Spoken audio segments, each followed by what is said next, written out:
Hello दोस्तों, मेरे YouTube channel में आप सभी का स्वागत है। तो आज हम प्रतिशत के अंतर्गत ही कुछ ऐसे क्वेश्चन देखेंगे कि इस टाइप का क्वेश्चन बनता कैसे है। तो देखिए, बहुत ही इजी है इस टाइप का क्वेश्चन। अगर आप मेथड को पकड़ लेंगे तो ज़्यादा से ज़्यादा 10 सेकंड में आप इस टाइप का क्वेश्चन सॉल्व कर लेंगे। आपको पेन चलाने की भी ज़रूरत नहीं है, ठीक है। लेकिन बशर्ते उसके लिए आपको प्रैक्टिस की ज़रूरत है। विदाउट प्रैक्टिस आप विदाउट पेन से सॉल्व नहीं कर सकते। उसके लिए आपको लगातार प्रैक्टिस करना पड़ेगा। तो ठीक है, चलिए इस क्वेश्चन को सॉल्व करते हैं। और वीडियो में आगे बढ़ने से पहले आप सभी से रिक्वेस्ट है कि मेरे चैनल में अगर नए हैं तो मेरे चैनल को सब्सक्राइब करें और वीडियो को लाइक करें और ज़्यादा से ज़्यादा शेयर करें और मुझे सपोर्ट करें दोस्तों, ताकि मैं और भी अच्छे अच्छे वीडियोस, इन्फॉर्मेटिव वीडियोस आपके सामने प्रोवाइड कर सकूं। तो चलिए हम देखते हैं कि इस टाइप का क्वेश्चन बनता कैसे है।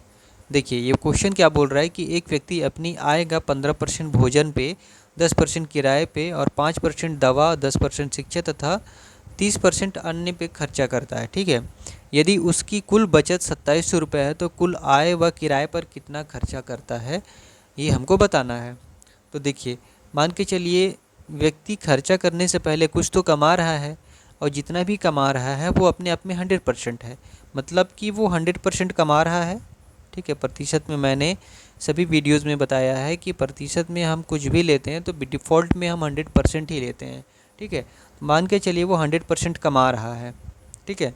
उसमें से 15% वो क्या चीज़ में खर्चा करता है, 15% भोजन पे, ठीक है। 15% भोजन पे खर्चा करता है और 10% किस पे करता है, किराया पे। 10% किराए पे खर्चा कर रहा है। फिर 5% किस पे खर्चा करता है, 5% दवा में कर रहा है। फिर 10% शिक्षा में कर रहा है, 10% शिक्षा में। उसके बाद में वो अन्य मिसलेनियस जो है वो 30% अन्य में खर्चा कर रहा है, ठीक है। व्यक्ति 100% कमा रहा है, 15% भोजन में खर्चा कर रहा है, 10% किराया में, 5% दवा में, 10% शिक्षा में और 30% अन्य में खर्चा कर रहा है। तो हम देखते हैं कि वो टोटल कितना खर्चा कर रहा है, ठीक है। तो चलिए, 15 10 25 और 10 30, 10 40 और 30 70% वो पूरा खर्चा कर दे रहा है, ठीक है। 100% कमा रहा है और ये सब खर्चा करके वो 70% खर्चा कर दे रहा है। तो बचा कितना रहा है, तो हम लोग बोल सकते हैं बचत कर रहा है वो 30%, क्योंकि 70% तो वो खर्चा कर दे रहा है। और जो 30% बचा रहा है, बचत जो है परसेंट में 30% है और कुल बचत रुपए में कितना है, 2700 रुपये, ठीक है। तो हम लोग मान सकते हैं कि 30% का मान ही 2700 रुपये है, क्योंकि बचा रहे 2700 रुपये और परसेंट में 30% बचा रहा है। तो 30% का मान 2700 रुपये है। तो यहाँ से हम 1% का मान निकाल लेते हैं। 1% का मान कितना हो जाएगा, 2700/30, ठीक है। और 100% का मान वो पूछ रहा है कि 100% मतलब कुल आय कितनी है।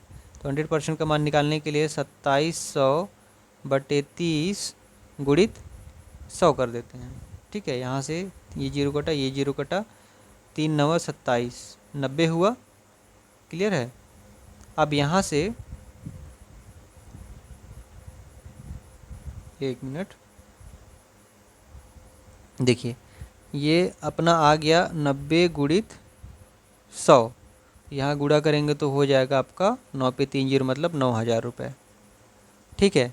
मतलब कि उसकी जो कुल आय है वो कितनी है, 9000 रुपये है, ठीक है। अब देखिए अगला क्या बोलता है, किराए पर खर्च कितना है उसका, किराए पर खर्च। तो देखिए यहाँ पे किराए पर कितना परसेंट खर्चा कर रहा है, 10% खर्चा कर रहा है। और हमको कुल आय पता चल गया है कि 9000 रुपये कमा रहा है। तो 9000 का ही हम लोग अगर 10% निकाल देते हैं तो हम लोग को पता चल जाएगा कि किराए में वो कितना खर्चा कर रहा है। 9000 का 10%, तो ये जीरो घटा ये जीरो, 90 गुणित 10 बराबर कितना हो जाएगा, 900 रुपये वो कितने किस में खर्चा कर रहा है, किराए पे खर्चा कर रहा है। सिंपल सा है। क्लियर है। चलिए इस टाइप का क्वेश्चन आपसे बन जाएगा। आगे बढ़ते हैं। तो देखिए आगे एक क्वेश्चन और है इस टाइप का। चलिए देखते हैं ये बनता कैसे है कि नीलम अपनी आय का 20% किराया पर तथा शेष का 70% घरेलू कार्यों पर खर्च करती है। यदि वह 3600 रुपये की बचत करती है तो उसका कुल आय ज्ञात कीजिए। ठीक है, ये क्वेश्चन थोड़ा अलग है। वहाँ पे केवल खर्चा दे दिया गया था, लेकिन यहाँ पे शेष का बोल रहा है। ठीक है, 20% तो किराए पे खर्चा करता है, फिर शेष का 70% घरेलू कार्यों पे खर्चा करता है।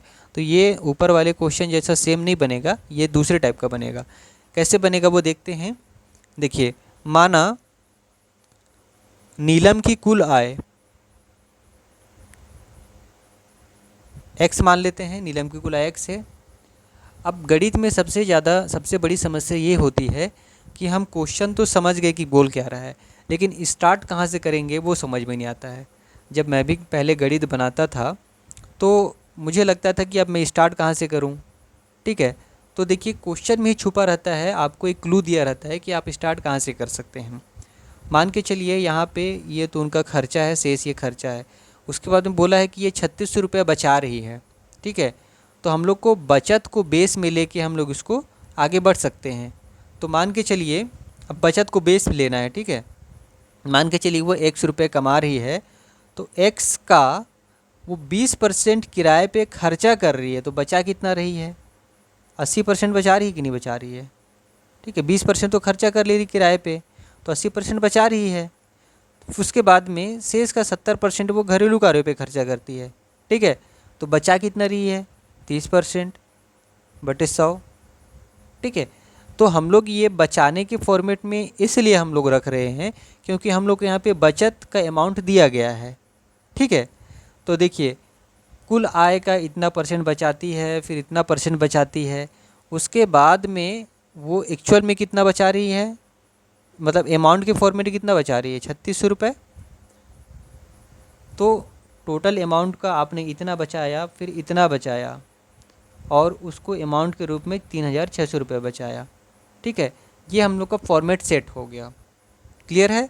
और हम लोग बचत के फॉर्मेट में इसलिए सेट किए क्योंकि यहाँ पे बचत दिया हुआ है। ठीक है, अगर खर्च दिया होता तो खर्च के फॉर्मेट में सेट करते। क्लियर है? चलिए, यहाँ तक समझ में आ गया होगा।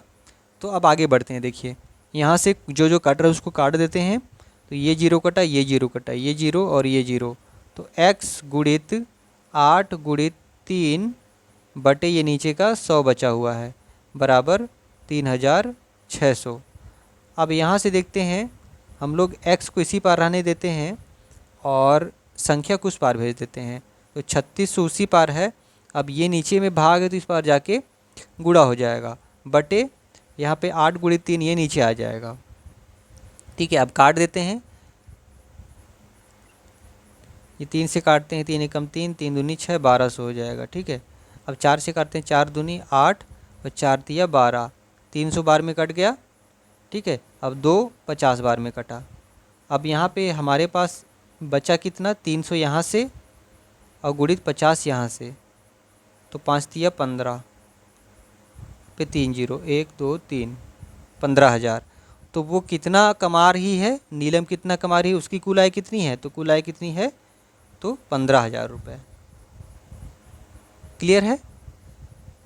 चलिए, आशा करता हूँ कि इस टाइप का क्वेश्चन आपसे बन जाएगा। अगर एग्ज़ाम में आता है तो आप डेफिनेटली इस टाइप का क्वेश्चन सॉल्व कर लेंगे, मुझे ऐसा विश्वास है।